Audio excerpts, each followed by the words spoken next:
Welcome to the Real News Network. I'm Jessica Devereaux in Baltimore.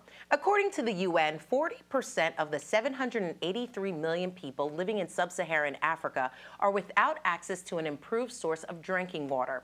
To address this staggering figure, in 2000, leaders from 189 nations signed on to the Millennium Development Goals, which was a set of 8 poverty-busting goals designed to significantly reduce global poverty and disease by 2015.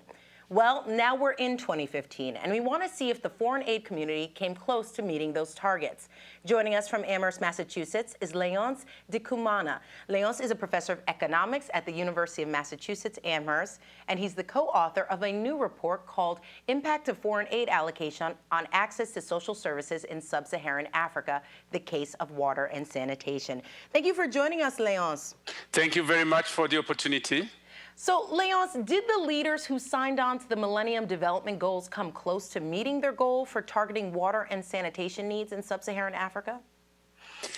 Thank you very much for the very important question. The answer is clearly no.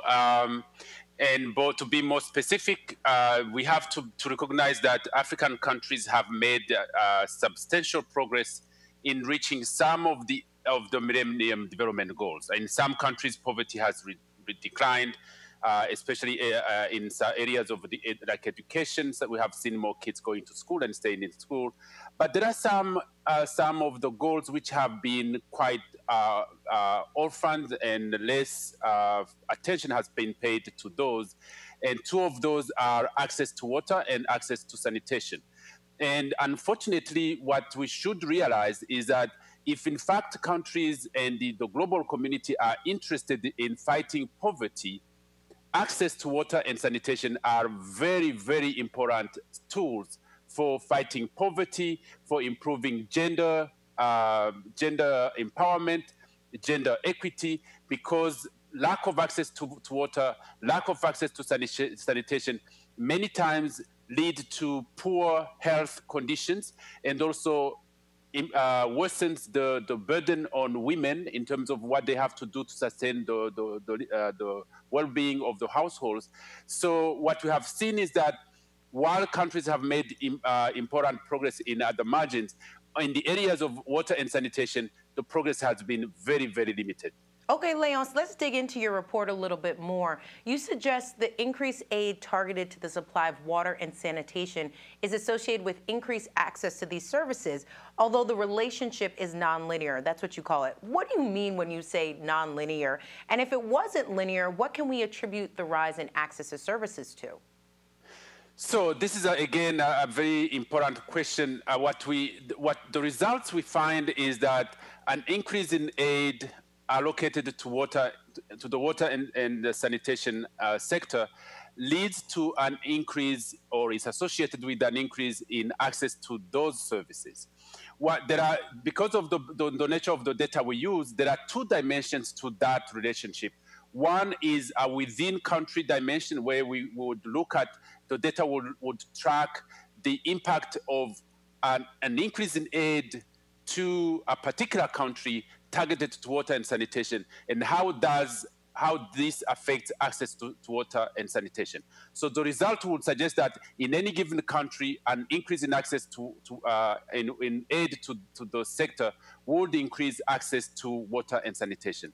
But there are another dimension, which is a cross-country dimension, which would compare a country with high aid to water and sanitation and a country with low aid to water and sanitation. And the results would suggest that a country with high aid to water and sanitation would have higher access to water and sanitation than the country with lower aid to the sector. But the non-linearity would suggest that there are countries with high aid to water and sanitation that still have low access to water and sanitation. And this could be explained by many factors. One would be inefficiency in implementation of the aid and sanitation, the water and sanitation projects. The second reason could be fungibility of aid, where maybe aid which is provided to the government, earmarked for those sectors, ends up being used to other reasons.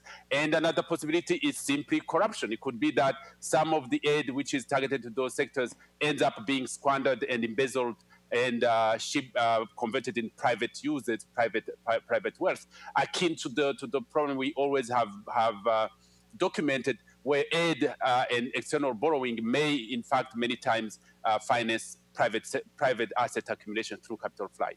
All right, Leonce, so you mentioned that some countries are dealing with that. Just quickly, give me an example of a country that is going through that exact scenario that you laid out.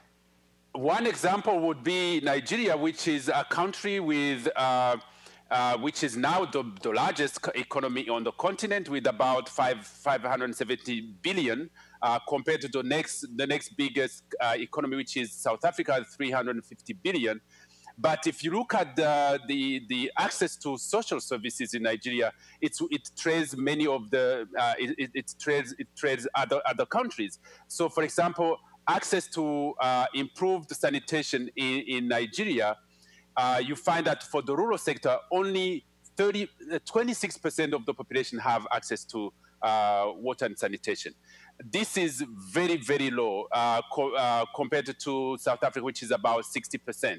So basically, this shows that the country, based on its potential, this is a country which is endowed in a large number of natural resources, including oil, but also a large economy, which means that basically the country is punching below its weight in terms of provision of social services to its population. It could be, again, another sign that the government resources are not effectively used and not efficiently used. And one of the reasons could be technical inefficiencies, where money is not, does not reach the project that were earmarked. It could also be corruption. And we know that this country is also ranked very high in terms of countries that are that are more corrupt than others. So let's talk about specific policy. What should a sub-Saharan country like Nigeria, largest economy in Africa, do aside from advocating for more aid to be channeled to the water and sanitation sector? I mean, they clearly have the funds. You mentioned corruption being a roadblock, but what sort of policies should people be advocating for then? I think yes, one of the focus should be to increase allocation to water and sanitation, both from aid, but also from domestic resources. This country should be mobilizing more domestic resources, more taxes. If you look at tax to GDP in Nigeria, it's less than the tax to GDP ratio in Rwanda. Why would that be? Rwanda is a much less developed country. It's a low-income country, much smaller capacity. But that shows that efficiency in tax mobilization is better in Rwanda than in Nigeria, and there is no reason for that. Nigeria has a very well-educated population. Technical capacity in the government is sufficient. So it's only political will and corruption that's really holding the country back. The way you resolve that is to increase transparency in the way government resources are managed. I think we have to get away from the tradition where government businesses is closed off from the reach of the population and civil society. Civil society and the population should have an opportunity to participate in the budgeting, procurement, and monitoring processes of government budget and government projects. Secondly, you need to move towards more decentralized management of government projects, so that local communities know about the projects which are going to be implemented in their communities.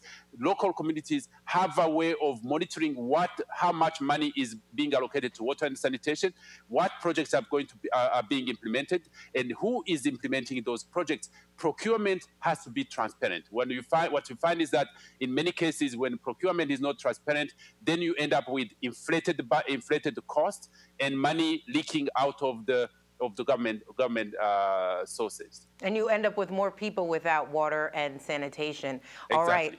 Leonce, thank you so much for joining us. Thank you very much. And thank you for joining us on the Real News Network.